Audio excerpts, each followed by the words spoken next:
Do you need help protecting your finances as you enter retirement? David Dickens of KC Financial Advisors has got you covered. Welcome to the Cover Your Assets KC podcast. It's time for another edition of the Cover Your Assets KC podcast. Walter Storholt here with David Dickens, President, Wealth Advisor, KC Financial Advisors with an office in Overland Park. You can find David online at coveryourassetskc.com. As promised, we have another mailbag edition of the Cover Your Assets KC podcast where we're answering questions from listeners like you. And David, I know this is becoming one of your favorite kinds of episodes over the last couple of months. I love these because these are the types of questions I get all the time from people in my office. And so it's fun to get these through the podcast channel and to get a chance to answer them during a podcast. So this ought to be a good show. And we get to cover lots of topics in a relatively short period of time, which is kind of cool. So I've got 4 good ones for you today, David. They are from Jerry, Greg, Diane, and Andy. By the way, if you want to submit a question to be on a future show, you can email ddickens@kcfa.com. All right, we'll let Jerry kick things off this week. Jerry says, I'm 65 and recently had a heart attack. Sorry to hear that, Jerry. I'm out of work for another week, but then should be back to a normal schedule. My wife seems concerned about my future health, but I still have no plans to retire anytime soon. Can you tell her that I'll be fine and it's normal for people to work past 65? Sorry, Jerry, I cannot tell her that. It's not a financial question in there, but I can't give you the healthcare answer that she wants. and it is kind of normal for a lot of people to work past 65 if they want to. So here's what I'm thinking, Jerry. Her concern sounds like it's for your health and well-being, and that's pretty cool. My concern is, do you need to work? So want versus need is a really important distinction as to what you're going to do after 65. So I do know that with the vast majority of my clients, income and savings rates tend to max out in those later working years. You're an empty nester, you're paid off all the college bills you're going to pay off, kids are out of the house, and all of a sudden your income is higher and your expenses are lower. So maybe this is a time when either you love what you do or, you know what, you were a little under saved before and now you're really packing away the savings and you really need to work. So a couple questions for you. If you had another heart attack 6 months from now and you could never work again, how long would your money last for the two of you? If you don't know that answer, Jerry, then you need to figure that out. Ideally, you'd start figuring that out in your late 50s or early 60s, but 65 is a perfectly okay time to do that. So you'd want to be able to answer that question for yourself. And then secondly, if you didn't survive the next heart attack, how long would your money last for your wife? She's going to have a couple of uphill battles for her. She's probably going to be on a higher tax rate because they tax single people at the same dollar amount of taxable income is at a higher rate than married filing joint. And she's only going to have one Social Security payment, either yours or hers, whichever is higher. So there are a number of things that would be stacked against her if you don't survive that next heart attack. So those are a couple of things I'd encourage you to think about. If we can help you with those, we'd love to chat through those with you. But, 65, heart attack, that's pretty serious stuff. So listen to your wife, listen to your doctor, and listen to your financial advisor. It's a great point. And thanks for asking the question, Jerry. At least maybe this gets the conversation started and a little bit further down the road for you and your wife and your loved ones. Sometimes that's the hardest part, is just getting these things started and the conversation begun. So some silver lining in maybe what you're going through is getting to some resolution here on some of these other big questions that then help put things at ease for you. So great question once again. Greg has another one for you here, David, switching gears a little bit. Greg is being offered an early retirement package from his company that includes a severance package and a pension buyout. Greg wants to know, is it wise to consider it? So, Greg, I would say yes. It's always important to consider something like that. Whether you take it or not can be a financial or a lifestyle decision or both. So I have clients that have taken those packages, a couple of them who love their new life. One of them just retired. Another one decided to take another job. And then I have others who, looking back, they really, really liked what they did and kind of sort of wished maybe they hadn't taken that early package. But let me, there are a couple different pieces to your question. One is a severance package and one is a pension. So my question on the severance is, will the severance mean that you can actually retire? Or is it just enough to bridge you to your next job? You didn't really say how old you were. Maybe you're 64 and it's just going to get you right to where Social Security and your savings, your retirement savings will take off. But if you're 58, maybe it's going to be a 1 year, let's say it's a 1 year severance. Maybe it's a 1 year bridge to your next job. And then regarding the pension, Greg, it's kind of whether you do a lump sum rollover or whether you wait, usually you have to wait till 65 to start your pension payment. So really it's a question of, do I want the asset? If you roll a pension, a lump sum pension out, you typically roll that into your IRA. And so then it becomes an asset of your family. Whereas if you just take the pension payments, it becomes a cash flow thing. And those have different benefits depending on how well you've saved for your own retirement. But if you saved really well for your own retirement, then a lot of times the pension lump sum rollover works out better to have that as an asset for your family. Inflation is another consideration on that. The pension that you're being offered probably does not have a cost of living increase associated with it. Very few do these days. So at 3.5% inflation, let's say that you spend $5,000 a month in retirement. Well, at 3.5% inflation, 20 years from now, that $5,000 worth of stuff every month is going to cost you $10,000. But your pension that you're getting every month won't have gone up any. So you just want to make sure that in your retirement plan, if you're going to take the pension monthly payment, that you're good with the fact that inflation is going to eat into that over time.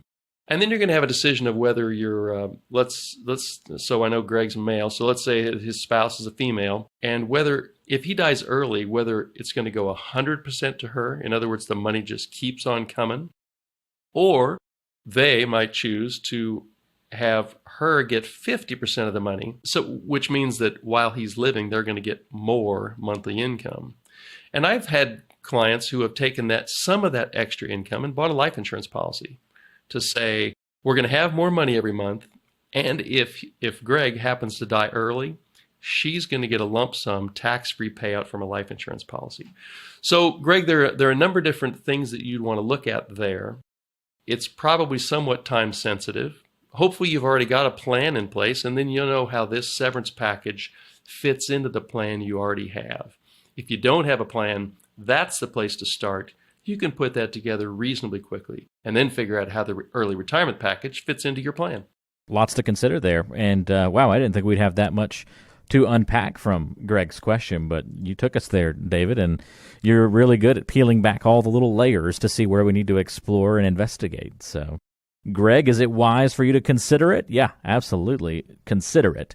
But do a little further digging and conversation with David to find out if you should do it. But definitely wise to consider such things. Absolutely. If you want to get in touch with David directly and set up a time to visit Greg or Jerry or anybody else who's in a similar financial position, trying to make some big choices and decisions and get ready for retirement and those kinds of things, you can always reach out at 913-317-1414, 913-317-1414, or go online to coveryourassets.kc.com. Another question here. This one, David, comes to us from Diane. Diane says, I'm 55, and I'm worried about the stability of Social Security. She's not alone there.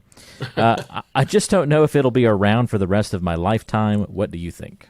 So, Diane, that's a question being kicked around a whole lot, including in Washington, D.C. I'm personally convinced that it will be around. But I'll bet that Congress, well, first of all, I think Congress is very highly unlikely to eliminate it or replace it with something else. But we are racking up some pretty serious national debt, so I think Congress is likely to make certain changes. The last time there were any real changes made to Social Security was back, there was a commission put together by Ronald Reagan back in 1980. And the changes were agreed to, and Congress passed them in 1983. And so those are things that most of us we just thought they were there from 1935 when the whole thing was created. But there were some pretty big changes that were meant to shore up the financial stability of the Social Security program.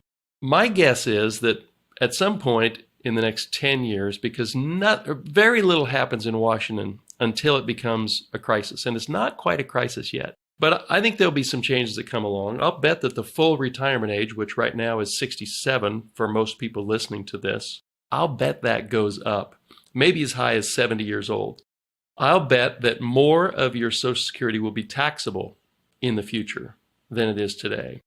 Kind of with a broad brush, my guess is that if you're currently retired, there's really not going to be much of an impact on you for the rest of your life. If you're over 60, there's probably going to be a pretty low impact from Social Security changes on what you've been expecting all these years. If you're under 40, I'll bet you have some fairly big changes coming down the pipe that will hit you regarding your plans and expectations for Social Security. And then you've got that group in their 50s that are like you, Diane, that are reasonably close to being able to see retirement from where you are. And I think that's where the bigger changes, the more modest changes will probably occur, but they may have a bigger impact on you because you don't have as much time to plan for them. So good luck in your planning. I'm convinced it'll be around, but there'll be some changes. Great question, Diane. Yeah, and a lot of people feel that way. You can certainly try and figure out those different moving pieces and elements. Let's get to one last question here, David. This one comes to us from Andy. Andy says, how much of my portfolio is it okay to have invested in just one stock? I have about $2 million, but almost half of it is invested in one company. Well, Andy, first of all, congratulations, $2 million in a nice portfolio. Half of it in one company. That is kind of a bunch. So in my industry, the most common advice you'll get is you really shouldn't have more than 6% of your portfolio in any one company. So you've got $1 million in one company, 6% would be more like $180,000. So you're significantly over-invested in that one company. So why would conventional wisdom be that you would have a lot less in one company? Well, a couple of reasons. What I'm going to call idiosyncratic risk versus market risk. So each different company that has stock outstanding has risks that are idiosyncrasies of that company. In other words, they're not necessarily broadly based. They're related specifically to that company, as opposed to just investing in the S&P 500. Well, you're going to have market risk, but you're widely diversified across a lot of companies, so you're going to eliminate most of that idiosyncratic risk. That allows you to become more diversified. You become more of an investor, and whether you think of yourself this way or not, Andy, you're kind of a speculator because you've got a significant amount of your net worth invested in one company. So I did just a little research before I got on this podcast, and I hopefully these numbers are going to be interesting to you, Andy, and the rest of our listeners. If you had that $1 million invested in, I'm going to give you 5 or 6 different stocks that you had invested in over the last 5 years, and see dramatically different outcomes.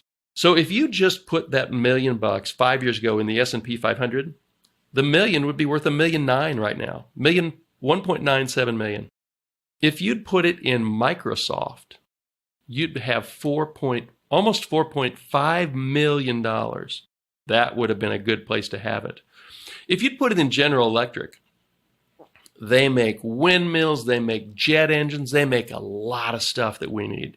Your $1 million would be worth $440,000 right now. Caterpillar, a company not dissimilar to GE, big industrial company, your $1 million would be worth almost $3.1 million.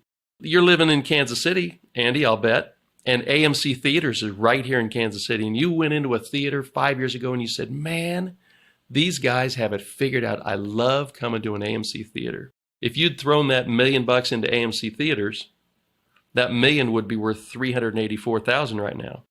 Let's say that you love to travel and you love Southwest Airlines. You put that $1 million into Southwest Airlines, it'd be 5 years ago, it'd be worth $1.4 million today. But let's say that you love American Airlines and you put it into that, your $1 million would be worth $623,000. And then just to kind of bring it home to a podcast we did back in February about GameStop, let's say you're a gamer. And 5 years ago you said, you know what, this GameStop, that could be the next big thing. Well, last July, your million would have been worth $129,000. Today, it would be worth $5.9 million. So that's the definition of idiosyncratic risk right there, is GameStop. But AMC Theaters has done the same thing. Who would have thought that a pandemic would have knocked that? Royal Caribbean Cruises, all kinds of things got totally whacked off their axis because of something that came out of the middle of nowhere and hit them really hard. So I think the bottom line, Andy, is this. I would strongly encourage you to diversify away from that half of the portfolio invested in one company. Diversification increases your probability of success, and it decreases the probability of you hitting a home run.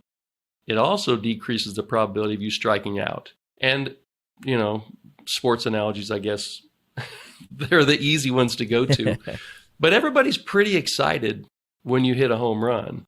But you can be really bummed out when you're standing at the plate and there's already 2 outs and you strike out. So what you don't want to do is strike out with your financial plan. And if you hit a bunch of singles and doubles, you are going to be really happy by the time you get to retirement. You strike out a bunch, you're very likely to end up with way less money than you want to have, and your goals will not be accomplished.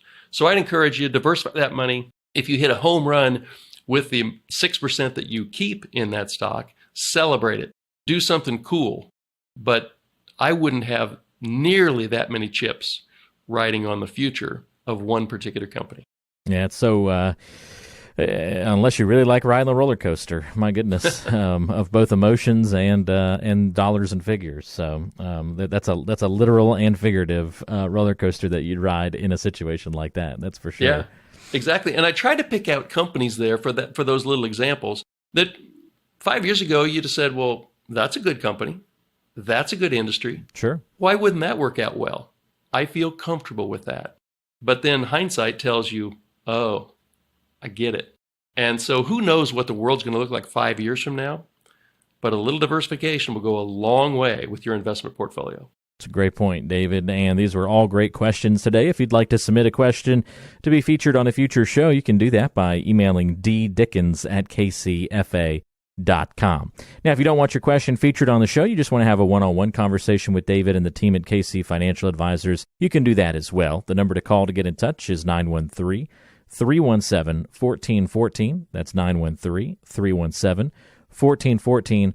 Or, of course, you can go online to coveryourassets.kc.com and get in touch through the website and start the process of getting your own complete planning review, discussing questions just like this, like everyday people have about retirement, finances, and all the different elements involved in the process.